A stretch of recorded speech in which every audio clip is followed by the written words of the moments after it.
Estamos lendo a Bíblia, capítulo número 19 do livro de Lucas, ainda Velho Testamento, embora na Bíblia esteja no Novo Testamento, mas porque a Bíblia foi feita para nos condicionar, a nos induzir ao erro e nos adaptar ao sistema religioso. Por isso que na Bíblia relata-se esse fato tendo como se ocorrido no Novo Testamento. Mas ele ocorreu no Velho Testamento, que a partir de agora eu passo a chamar de Nova Aliança e Velha Aliança. Capítulo 19, verso 28. E dito isso, ia caminhando adiante, subindo para Jerusalém. E aconteceu que, chegando perto de Betfagé e de Betânia, ao monte chamado das Oliveiras, mandou 2 dos seus discípulos, dizendo: Ide à aldeia que está defronte, e aí, ao entrar, achareis preso um jumentinho, em que nenhum homem ainda se assentou. Soltai-o e trazei-o. E se alguém vos perguntar por que o soltais, assim lhes direis: porque o Senhor o há de mister. E indo, os que haviam sido mandados acharam como lhe dissera. E quando soltaram o jumentinho, seus donos lhe disseram: por que soltais o jumentinho? E eles responderam: o Senhor há de mister. Mister é como se fosse necessário, né? É necessário. O Senhor disse que é necessário. E trouxeram-no a Jesus. E lançando sobre o jumentinho seus vestidos, puseram Jesus em cima. E indo ele, estendiam no caminho os seus vestidos. E quando já chegava perto da descida do Monte das Oliveiras, toda a multidão dos discípulos, regozijando-se, começou a dar louvores a Deus em alta voz, por todas as maravilhas que tinham visto. E diziam: bendito o Rei que vem em nome do Senhor, paz no céu e glória nas alturas. E disseram-lhe alguns dos fariseus que estavam entre a multidão: Mestre, repreende os teus discípulos. E respondendo ele, disse-lhes: digo-vos que se estes se calarem, as próprias pedras clamarão. E quando ia chegando, vendo a cidade, chorou sobre ela. Agora, mais uma vez, aparecem os religiosos da época, os fariseus, da denominação dos fariseus, que já existia naquele sistema religioso. E aí se intrometem e pedem ao Salvador que repreenda os discípulos, porque estavam glorificando o Salvador. E o Salvador agora dá mais um tapa sem mão naqueles fariseus. Repara que o tempo todo, meu amado, o Salvador sempre esteve sendo perturbado por esses fariseus ligados ao sistema religioso e à denominação que eles participavam naquela época, sempre perturbando o Senhor Salvador. E aí o Salvador responde a eles, depois que eles dizem: mestre, repreende os teus discípulos. E o Salvador diz: digo-vos que se os meus discípulos se calarem, as pedras clamarão.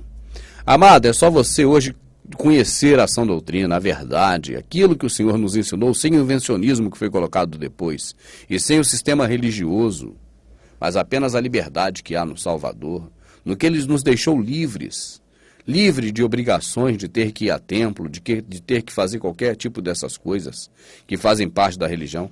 Quando você começa a conhecer, a desvendar esses mistérios, a perceber essas verdades ocultas que estão aí no mundo, fazendo parte do sistema religioso, e que você começa então a pregar essa verdade, o que aparece de fariseu para mandar você se calar não está no gibi. São muitos que aparecem defendendo o sistema religioso, dizendo: cala-te, para de falar essas coisas, não fale mais isso. Pergunta: alguma coisa mudou desses 2000 anos para cá?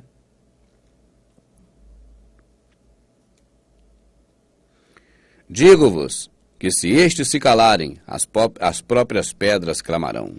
E quando ia chegando, vendo a cidade, chorou sobre ela, dizendo: ah, se tu conhecesses também, ao menos nesse teu dia, o que à tua paz pertence. Mas agora isso tem encoberto aos teus olhos, porque dias virão sobre ti, em que teus inimigos te cercarão de trincheiras, e te sitiarão, e te estreitarão de todas as bandas. E te derribarão a ti e aos teus filhos que dentro de ti estiveram, e não deixarão em ti pedra sobre pedra, pois que não conheceste o tempo da sua visitação. Jesus chorou sobre a questão da cidade de Jerusalém. Pergunta: o que tinha a ver uma cidade? As pedras da cidade, os muros da cidade, as construções da cidade, as ruas da cidade, tudo aquilo que caracteriza a cidade, de tão ruim para Jesus chorar sobre a cidade. Não foi por causa da cidade, e muito menos por causa do povo em si que estava nela, mas por causa das autoridades religiosas que comandavam aquela cidade. Jerusalém era o centro religioso daquele local da Palestina. E sendo o centro religioso, ele era comandado pelos religiosos, pelo sistema religioso. E é por isso que Jesus se colocava nessa posição.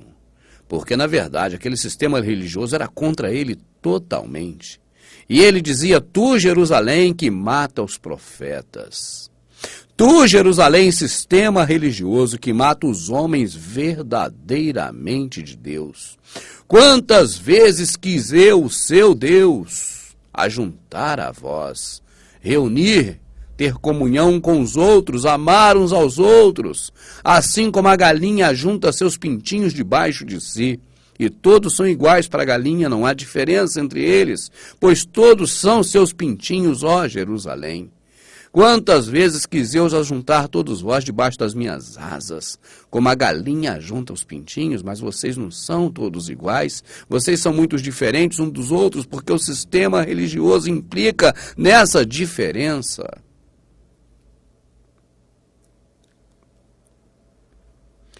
E entrando no templo, começou a expulsar todos os que nele vendiam e compravam, dizendo-lhe: está escrito, a minha casa é casa de oração, mas vós fizeste dela covil de salteadores.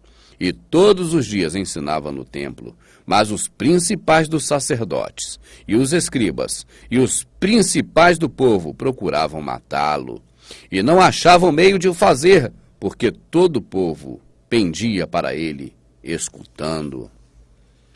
Esse trechozinho aqui é pequenininho, mas daria para fazer aqui uns 3 vídeos desses, só nesse trecho. Primeiro, vamos observar o comecinho do relato. E entrando no templo, começou a expulsar todos que vendiam e compravam. Os sacerdotes que ali estavam, naquele templo, no lugar de proteger o que a lei de Moisés, que estava imperando ainda naquela época, lembre-se, amado, você está lendo aqui Velha Aliança. Você está lendo aqui uma passagem que ocorreu no período da lei de Moisés. Você não está lendo aqui a graça que hoje existe em nós, pelo sangue derramado na cruz, porque o sangue ainda não tinha sido derramado. E naquele tempo, haveria-se de defender a lei de Moisés, porque era a lei dada aos homens daquela época, daquele local, para serem cumpridas. E a lei de Moisés, as ordenanças de Moisés, mais de 700 leis, diziam que o templo não era local para ser violado, não por causa do comércio em si, do dinheiro, não é só por causa disso, não é pior do que isso. É porque o concerto de Deus, naquela época, com o homem, o concerto que foi dado até que viesse o melhor concerto, que é o de Jesus, ele dizia que a pessoa tinha que criar os animais, para oferecer para esses animais morrerem no lugar daquela pessoa que pecava. E agora estava sendo dado um jeitinho, tipo jeitinho brasileiro. As pessoas não estavam mais criando animais para morrer nos seus locais, mas apenas compravam no templo, era mais cômodo. Era o poder de Mamon, o poder do dinheiro contra o poder de Deus. Olha, eu não crio mais animais para poder morrer no meu lugar se eu pecar, quando eu pecar. Agora eu junto o dinheiro, é o poder de Mamon contra o poder de Deus. Na hora que eu pecar, que eu tiver que oferecer sacrifício uma vez por ano quando eu for ao templo, porque se ir ao templo uma vez por ano, quando eu for ao templo agora uma vez por ano para oferecer sacrifício, eu vou e compro na hora lá o carneirinho, o cabritinho, a pombinha. E agora eu vou e vendo, e compro, e entrego para o sacrifício em meu nome para que morra no meu lugar. Amado, isso é, na verdade, burlar a lei de Moisés. E o Salvador, o nosso Redentor, ele disse: eu não vim para abolir a lei, eu vim para cumpri-la. Eu não vim para acabar, exterminar com a lei, eu vim para cumpri-la.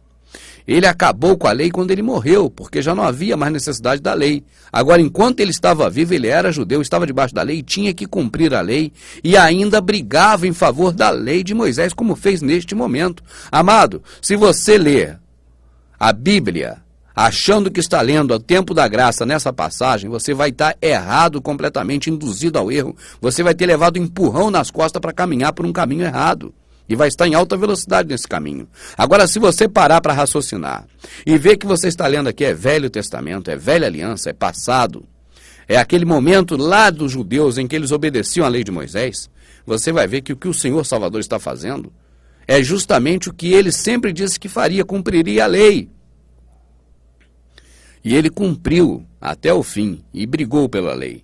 Então, quando ele diz, a minha casa é casa de oração, ele não está afirmando que ainda é ou vai ser. Ele está dizendo, está escrito. Olha, está escrito na lei, está escrito, é mandamento, é ordenança. A casa de Deus é casa de oração, ainda naquele tempo, porque naquele tempo ainda não havia graça. A graça é quando ele morreu.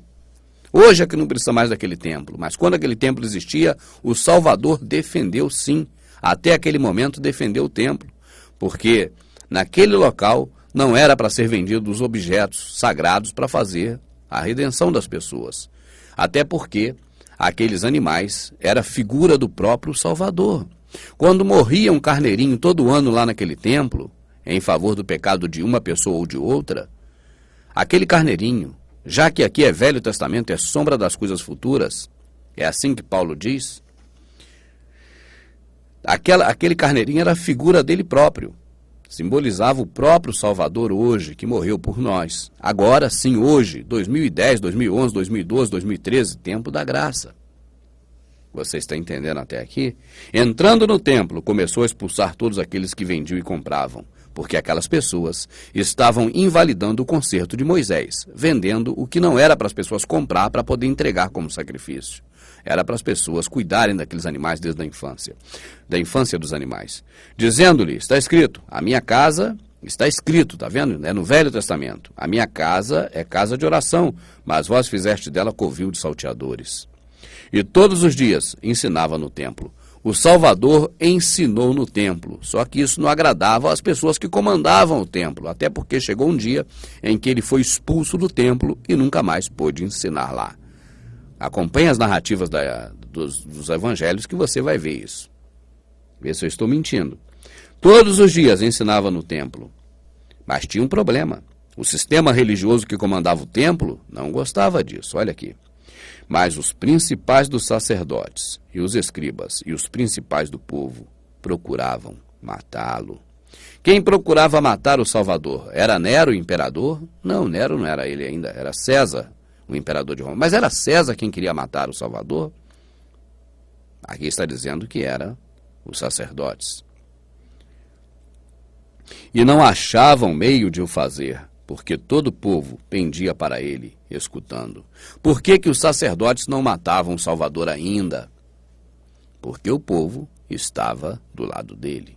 Se você ler mais à frente, não sei se nessa passagem de Lucas ou nos outros relatos do Evangelho, você vai ver que os sacerdotes, os saduceus, os fariseus, incitavam o povo contra ele.